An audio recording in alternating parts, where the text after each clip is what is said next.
সিংড়ায় বিএনপির মতবিনিময় সভা অনুষ্ঠিত। নাটোরের সিংড়ায় বিএনপির ভারপ্রাপ্ত চেয়ারম্যান তারেক রহমান ঘোষিত ধানের শীষ মনোনীত প্রার্থী অধ্যক্ষ আনোয়ারুল ইসলাম আনুকে বিজয়ের লক্ষ্যে মতবিনিময় সভা অনুষ্ঠিত হয়েছে। শনিবার ১৮ সেপ্টেম্বর সকাল ১১টায় গোলই আফরোজ সরকারি কলেজ মাঠে পৌর বিএনপির আহ্বায়ক সাখাওয়াত হোসেন শাখার সভাপতিত্বে এ সভা অনুষ্ঠিত হয়।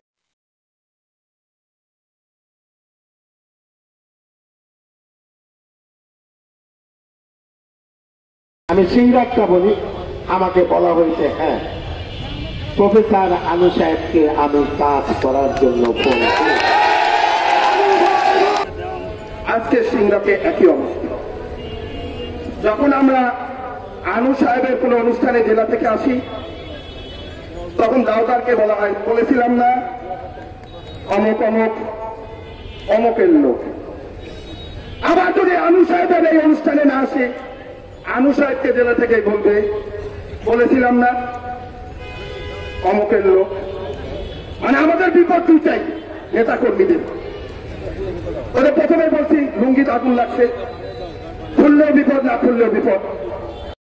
এ সময় বক্তব্য রাখেন জেলা বিএনপির আহ্বায়ক রহিম নওয়াজ, সদস্য সচিব আসাদুজ্জামান আসাদ, জেলা বিএনপির সাবেক সাধারণ সম্পাদক শহীদুল ইসলাম বাচ্চু, যুগ্ম আহ্বায়ক জিল্লুর রহমান খান বাবুল, মোস্তাফিজুর রহমান শাহিন, উপজেলা বিএনপির সদস্য সচিব শাহাদাত হোসেন মিন্টু সহ আরও অনেকে।